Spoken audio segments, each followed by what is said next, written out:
Overall mga chika, yung general context ng interview na yan, yung statement na yan ni Maris, hindi siya nandyan para mag-sorry eh. Hindi siya nandyan para magpakumbaba. Nandyan siya mga chika para sabihin sa lahat na yung ginawa niyang kasalanan is justifiable. Yung tipong may karapatan siyang manloko, may karapatan siyang mantraidor dahil siya ay malungkot? I don't think so. Kasi ang interview na to mga chika, ang main objective niya ay linisin yung kanyang pangalan.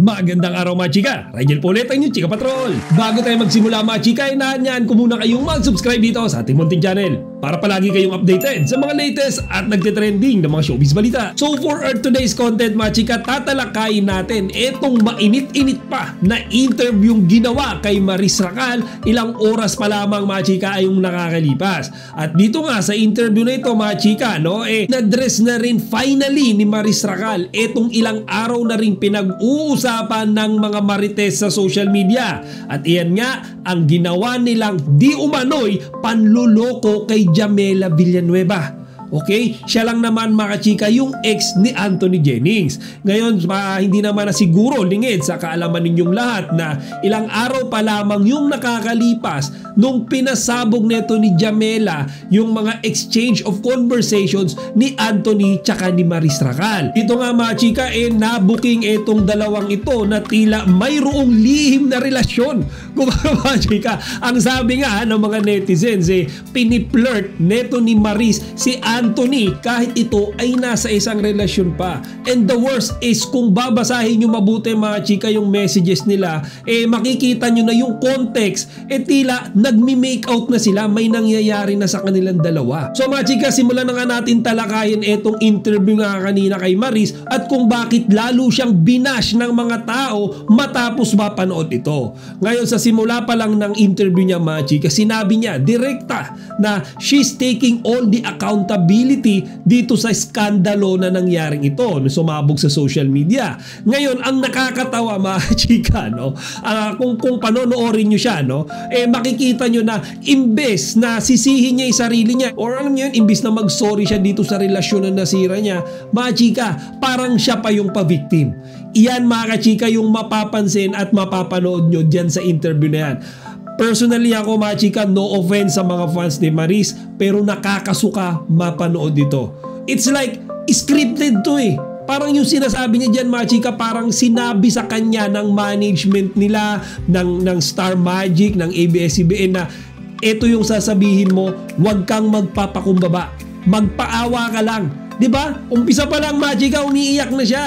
Kumbaga ang sinabi niya nung time down na nag-break sila nung kanyang ex na si Rico Blanco, mga chika, sobrang vulnerable daw siya. Sobrang daw siya, malungkot, she's in the dark kuno, na tipong naghahanap siya mga chika ng pagmamahal. And then tsaka pumasok etong si Anthony Jennings sa storya at sinabi sa kanya na ito daw ay single. Okay? Pati daw yung circle of friends nila, yung mga close friends niya mga chika, ang pagkakaalam daw single si Anthony, kaya siya naman daw na-in love, na fall dito sa lalaking ito. So eto na yung malaking problema ngayon ni Maris mga chika. Yung mga netizens observant dinedebunk nila lahat ng statement nito ni Maris at iisa yung sinasabi nila. Lahat ito ay oppose doon sa mga resibo, mga ebidensya na pinasabog ni Jamela. Diba? Kumbaga doon daw sa mga conversations nila, yung mga screenshots nung messages nila ni Anthony Jennings, doon pa lang daw mga chika makikita na alam naman daw pala talaga ni Maris, even before sila pa ni Rico Blanco, alam na ni Maris na etong si Anthony may girlfriend. May girlfriend na tao. Kumbaga, hindi sinasabi ni Anthony Jennings yan in public. Hindi niya dinidisclose in an interview. Pero mga chika, alam pala yan ni Maris Diba? Ang ebidensya, sabi dun sa mga messages ni Maris, diba? Na should we delete these messages? Kumbaga, alam niya na Anthony, burahin mo yung mga messages natin, baka mahuli ka ng girlfriend mo. And then meron pa siyang sinabi doon na darating din daw yung time na hindi na nila kailangang itago pa yung mga conversations nila. And worse pa mga chika, ito yung malala, kinakamusta pa neto ni Maris si Jamela from Anthony. Di ba ngayon kung alam mong break yan, kung alam mong hiwalay yan, ba't mo kinakamusta yung babaeng yan kay Anthony? Di ba? Yung moment na kinamusta mo yan, ibig sabihin alam mo na nagsasama sila, na may relasyon sila, na may contact sila sa isa't isa. Di ba ganun lang kasimple yun? So lahat yan mga chika is contradicting, opposed dito sa mga pinagsasabi sa statement ni Maris. Di ba? Kumbaga, ayon kay Maris, etong si Anthony daw yung nampi-flirt sa kanya, yung naghahabol, tapos siya naman daw, biktima lang.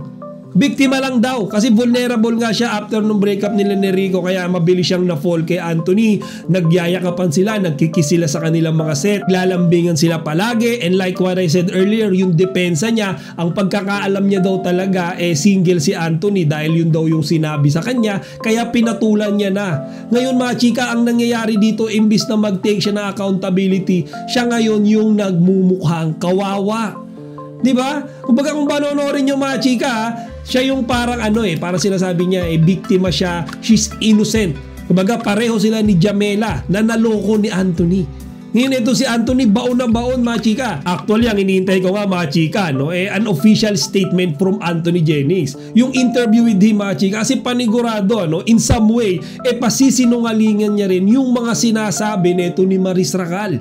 Diba? Kasi siya yung tinitira dito mga chika. Siya yung nagiging masama Kaya nga yung overall mga chika, yung general context ng interview na yan, yung statement na yan ni Maris, hindi siya nandyan para mag-sorry Hindi siya nandyan para magpakumbaba. Nandyan siya mga chika para sabihin sa lahat na yung ginawa niyang kasalanan is justifiable. Yung tipong may karapatan siyang manloko, may karapatan siyang mantraidor dahil siya ay malungkot. I don't think so. Kasi ang interview na to mga chika, ang main objective niya ay linisin yung kanyang pangalan. Again, no offense sa mga Maris Racal fans dyan, sa mga Snoop Rin fans dyan, pero ito talaga yung nakikita ko mga chika, and I think majority of you will agree with me. Kumbaga nililinis lang dyan ni Maris yung pangalan niya, yung career niya, alam niyo gusto niya isalba. Di ba nga sa uli mga chika, sinabi niya pa dyan na tuloy ang laban niya, magtatrabaho pa rin siya. Yung tipong walang nangyari.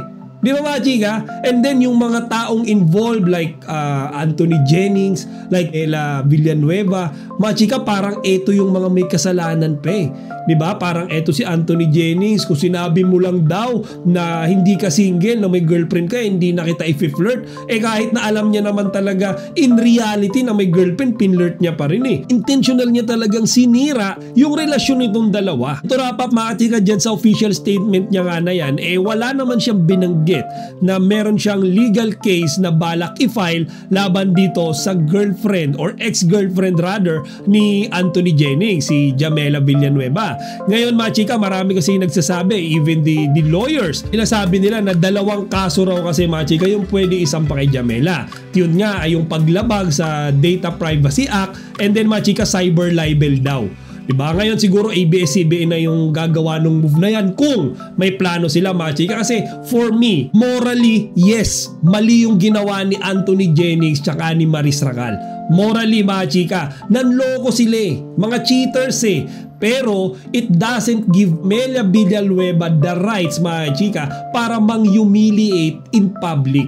Diba? Kumbaga, kahit biktima ka, kung kukuha ka ng hustisya, hindi ka dapat humanap ng iba pang mabibiktima. Pero feeling ko mga chika, eto si Maris tsaka si Anthony, mahihiya din yan Kumbaga kung pumasok man sa isipan nila na i-demanda etong si Jamela sa pagpapasabog na ito, mahiya naman sana sila. Sa simulat sa pool sila na nga yung nanloko Halos 1 taon na nilang niloloko itong taong ito, itong babaeng ito.